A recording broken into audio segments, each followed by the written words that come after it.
La guerre en Ukraine avec LCI qui s'excuse après avoir nié à tort l'existence d'une manifestation de Florian Philippot. Commentant donc les images de la télévision russe, le présentateur Julien Arnaud avait affirmé que cette manifestation des patriotes samedi à Paris n'avait jamais eu lieu et qu'il s'agissait de propagande russe.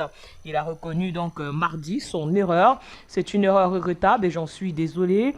Nous le corrigerons naturellement ce soir. Le présentateur du groupe TF1, Julien Arnaud, s'est donc excusé sur Twitter mardi auprès de Florian Philippot et pour cause. Au cours de l'émission Un œil sur le monde, il a affirmé lundi soir que la manifestation organisée par le gouvernement Les Patriotes n'avait jamais eu lieu et que celle-ci n'était qu'une intervention des médias russes à des fins de propagande. Sauf que la manifestation peu médiatisée en France a bien eu lieu, comme les passants ont pu le constater samedi après-midi. Et les images diffusées par la télévision russe sont donc authentiques. Après un débat en plateau sur l'efficacité des sanctions économiques contre la Russie et les réactions contrastées qu'elle suscite en Europe, Julien Arnaud a ensuite accusé la chaîne de télévision Russia One, détenue par l'État russe et dont la ligne éditoriale est alignée sur la propagande du Kremlin de manipulation. Le présentateur de TF1 SCI embraye ainsi: regardez d'ailleurs comment les Russes utilisent ces divisions pour les monter en épingle. On l'a vu ici en Europe, mais aussi chez eux en Russie. Si l'on en croit le sujet que vous allez voir maintenant, on est très divisé en Europe, ça d'accord, mais aussi en France. Vous allez être un peu surpris.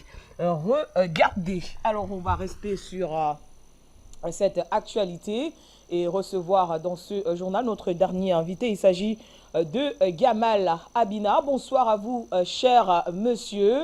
Après une, on va dire, distorsion de l'information par un journaliste, LCI a donc décidé de s'excuser après avoir nié l'existence d'une manifestation de Florian Philippot. Et voilà, donc quel commentaire faites-vous sur ce va-et-vient effectué par, on va dire, ces journalistes? C'est vrai que c'est pas bien de tirer sur les confrères, mais une chose est sûre, ils ont nié une information qui pourtant s'avérait plutôt vraie. Alors, quel commentaire faites-vous sur cette actualité? Bonsoir une fois de plus. Bonsoir. Donc, je ne crois pas un instant aux propos du journaliste qui savait parfaitement qu'il y avait une manifestation.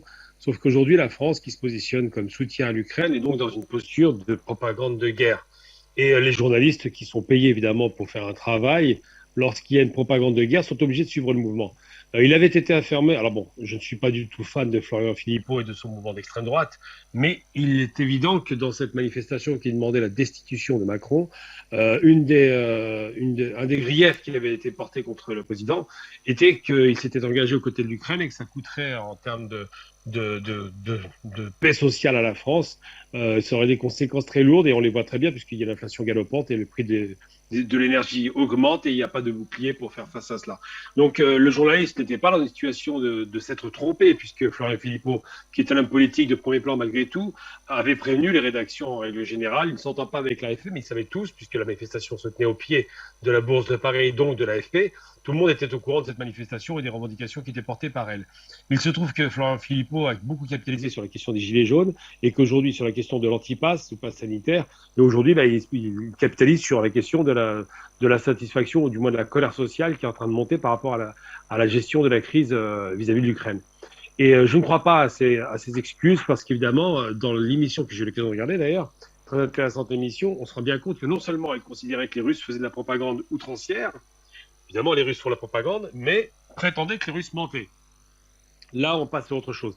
La propagande, c'est habiller la vérité de certains mensonges. Mais là, une information telle qu'une manifestation anti-Macron par rapport à la guerre en Ukraine, en partie vraie, évidemment, il n'y a pas que ça, est une information quand même qui n'est pas anodine. Les Russes expliquent que les populations européennes commencent à se désolidariser de la question ukrainienne parce qu'elle commence à être impactée économiquement.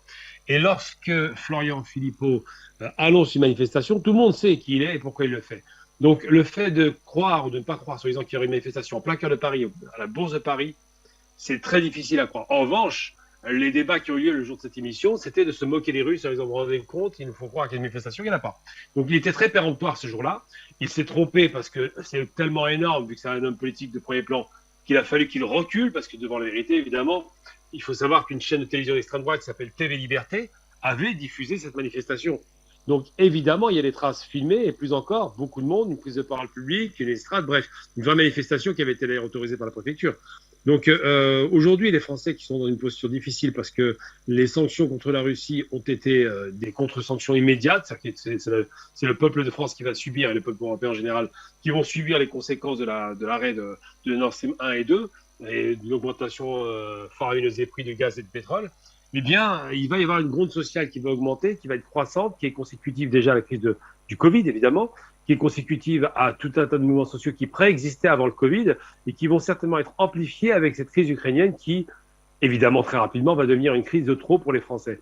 Ils vont considérer qu'ils n'ont pas supporté que ce qui se passe en Ukraine, qu'il aurait peut-être mieux valu aller sur la table de négociation immédiatement pour éviter cette catastrophique situation économique, et qu'évidemment, eux qui n'ont rien demandé à personne, se retrouvent solidarisés d'un peuple qu'ils ne connaissent pas, pour un territoire qu'ils ne connaissent pas, pour des Slaves qu'ils n'ont jamais rencontrés, et pour des questions de démocratie qui sont assez fumeuses. Donc oui, il est au courant, évidemment, comme toute la France, qu'il y avait des manifestations qui sont à venir, qui vont être croissantes et importantes. Ils sont au courant de la grogne sociale qui était attendue pour la rentrée, il n'y a aucune surprise là-dessus. Et ils sont aussi au courant que les Russes, évidemment, dans le jeu qui est le leur, rappellent que les Français ne sont pas forcément solidaires de leur gouvernement et de leurs dirigeants. Donc oui, c'est un journaliste qui fait croire qu'il ne savait pas, il le savait, je pense qu'il ment. Simplement, je dis haut et fort, il ment.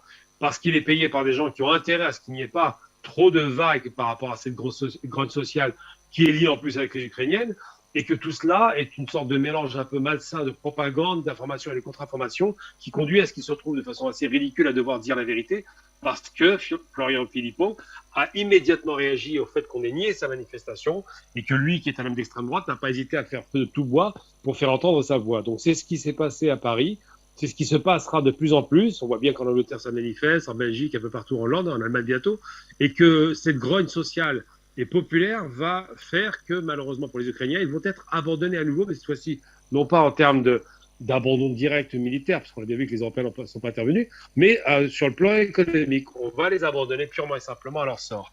Voilà où on en est aujourd'hui par rapport à cette guerre russo-ukrainienne. Et puis j'ai envie de dire que finalement, ce journaliste, dans son zèle et son excès de mépris qu'il avait affiché par rapport aux chaînes de télévision russes, eh bien, il a juste consacré un propos qui avait été tenu par Poutine, à savoir que l'Occident est l'empire du mensonge. Quand ils sont dans une démarche de propagande, en l'occurrence, c'est ce qu'on a aujourd'hui, ils sont capables de produire des mensonges tellement éhontés que ça en devient pathétique.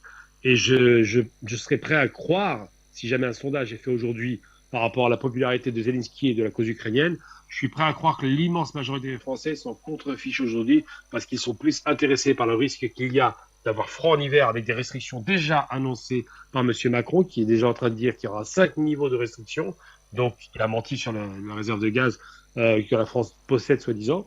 Et il explique que ce seront les Français qui vont se faire taper sur les doigts si jamais ils ne font pas d'efforts pour accepter d'avoir froid en hiver. Ce qui est quand même extrêmement particulier quand on est un président d'une puissance aussi importante que la France, 7e puissance mondiale, tout de même.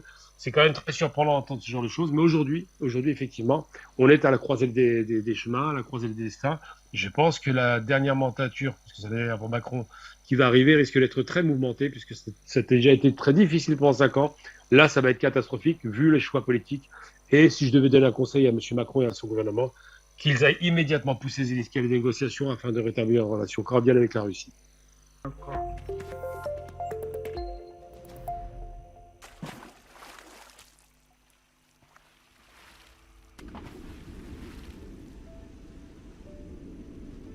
Afrique Média. Le monde, c'est nous.